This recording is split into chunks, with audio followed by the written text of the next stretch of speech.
നോക്കുവാണെന്നുണ്ടെങ്കിൽ നമുക്ക് നമ്മുടെ PDF-നകത്ത് 3Dയിൽ പോയി നോക്കുവാണെങ്കിൽ നമുക്ക് ഒരു കാര്യം കൂടെ കാണാൻ പറ്റും. ഇതിനകത്ത് 3Dയിൽ നോക്കുമ്പോൾ കണ്ടോ? ഇവിടെ ഒരു ഹോൾ പോർഷൻ കൊടുത്തിട്ടുണ്ട്. അതായത് ഒരു കോർട്ട്യാർഡ് പോർഷൻ അവിടെ ഇങ്ങനെ ക്രിയേറ്റ് ചെയ്തിട്ടുണ്ട്. പക്ഷെ നമ്മളിപ്പോ ഫ്ലോർ ഫില്ല് വരച്ച സമയത്ത് അവിടെ ഹോൾ ആയിട്ടൊന്നും ക്രിയേറ്റ് ചെയ്തിട്ടില്ല. കംപ്ലീറ്റ് ഒരു കവർ ചെയ്യുന്ന രീതിയിലാണ് ചെയ്തത്.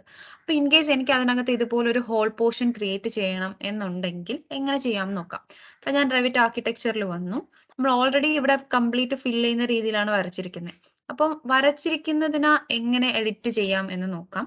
അപ്പൊ അതിന് വേണ്ടിയിട്ട് ഞാൻ ഇവിടെ നിന്ന് ഈ ഒരു ഫ്ലോറിനെ സെലക്ട് ചെയ്തു. ഫ്ലോർ ഫില്ലിനെ സെലക്ട് ചെയ്തു. പ്ലിന്ത് ലെവലിൽ വന്ന ശേഷം നമുക്കിവിടെ എഡിറ്റ് ബൗണ്ടറി എന്ന് പറയുന്ന ഒരു ഓപ്ഷൻ കാണാൻ പറ്റും. കണ്ടോ? ഇതാ എഡിറ്റ് ബൗണ്ടറി. അതായത് നമ്മൾ ഇൻ കേസ് വരച്ച് കഴിഞ്ഞ ശേഷം നമുക്ക് പിന്നീട് അതിനെ എന്തെങ്കിലും എഡിറ്റ് ചെയ്യണം എന്നുണ്ടെങ്കിൽ നമ്മൾ എന്താണ് ചെയ്യുന്നതെന്ന് വെച്ചാൽ ആ ഒരു ഫ്ലോറിനെ സെലക്ട് ചെയ്യുക. അപ്പോഴേക്കും എഡിറ്റ് ബൗണ്ടറി എന്ന് പറയുന്ന ഒരു ഓപ്ഷൻ വരും. നമുക്ക് പ്ലാൻ വ്യൂവിൽ വന്ന് ചെയ്യുന്നതായിരിക്കും കുറച്ചുകൂടെ ബെറ്റർ. അപ്പൊ അതുകൊണ്ടാണ് ഞാൻ പ്ലിന്ത് ലെവൽ എന്ന് പറയുന്ന പ്ലാൻ വ്യൂയിലോട്ട് വന്നത്. എന്നിട്ട് ഞാൻ എഡിറ്റ് ബൗണ്ടറി കൊടുക്കുകയാണെന്നുണ്ടെങ്കിൽ നമ്മൾ നേരത്തെ വരച്ചു കൊടുത്തില്ലേ ആ ഔട്ട്ലൈൻ ആയിരിക്കും നമുക്ക് കാണാൻ പറ്റുക.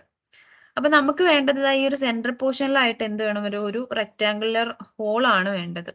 അവിടെ ആ ഒരു സ്പേസിന് വേണ്ടിയിട്ട് നമ്മളിപ്പോ ഒരു ബൗണ്ടറി വരച്ച ശേഷം അതിനുള്ളിൽ വേറൊരു ബൗണ്ടറി വരയ്ക്കുകയാണെന്നുണ്ടെങ്കിൽ അതൊരു ഹോൾ ആയിട്ട് നമുക്ക് ക്രിയേറ്റ് ചെയ്ത് കിട്ടും. അപ്പൊ നമുക്കത് നോക്കാം അങ്ങനെ ക്രിയേറ്റ് ചെയ്യാൻ പറ്റുന്നുണ്ടോ എന്ന്. ഞാൻ ഇവിടുന്ന് റെക്ടാങ്കിൾ എടുത്ത ശേഷം ഇങ്ങനെ ഡയമെൻഷൻ ഒന്നും അതിനകത്ത് നമുക്ക് തന്നിട്ടില്ല. ഞാൻ റാൻഡംലി ഒരു റെക്ടാങ്കിൾ ഇങ്ങനെ വരച്ചിട്ട് ഞാൻ ഫിനിഷ് കൊടുക്കുവാണ്. ഇനി നമുക്ക് 3Dയിൽ പോയി നോക്കാം. കണ്ടോ? അവിടെ ഒരു ഹോൾ പോർഷൻ ക്രിയേറ്റ് ആയിട്ടുണ്ട്. എനിക്ക് അഗൈൻ ഇതിന്റെ വിഡ്ത്തോ അല്ലെങ്കിൽ ഹൈറ്റോ അല്ലെങ്കിൽ ലെങ്തോ ഒക്കെ ചേഞ്ച് ചെയ്യണം. ഹൈറ്റ് അല്ല ലെങ്തോ വിഡ്ത്തോ ചേഞ്ച് ചെയ്യണം എന്നുണ്ടെങ്കിൽ അഗൈൻ നമ്മൾ ഈ ഒരു ഫ്ലോറിനെ സെലക്ട് ചെയ്യുക. ഞാനിപ്പോൾ പ്ലാൻ വ്യൂവിൽ വന്നു. ആ ഫ്ലോറിനെ സെലക്ട് ചെയ്ത ശേഷം എഡിറ്റ് ബൗണ്ടറി എടുത്തു. അപ്പോഴേക്കും നമുക്കിതാ നമ്മൾ വരച്ചു കൊടുത്തത് കാണാൻ പറ്റും. എനിക്ക് ഇതിനെ കുറച്ചും കൂടെ താഴോട്ടേക്ക് ആക്കണം എന്നുണ്ടെങ്കിൽ ആ ലൈനെ സെലക്ട് ചെയ്തിട്ട് ഞാൻ ആരോ കീ യൂസ് ചെയ്തിട്ട് ഇങ്ങനെ താഴോട്ടേക്ക് മൂവ് ചെയ്ത് വെച്ചു. അപ്പൊ എനി ടൈം നമുക്ക് എന്ത് ചെയ്യാൻ പറ്റും? എഡിറ്റ് ചെയ്ത് ചേഞ്ച് ചെയ്യാനൊക്കെ പറ്റും. അതിനുശേഷം ഞാൻ എന്ത് ചെയ്തു? ഫിനിഷ് കൊടുക്കുവാണ്.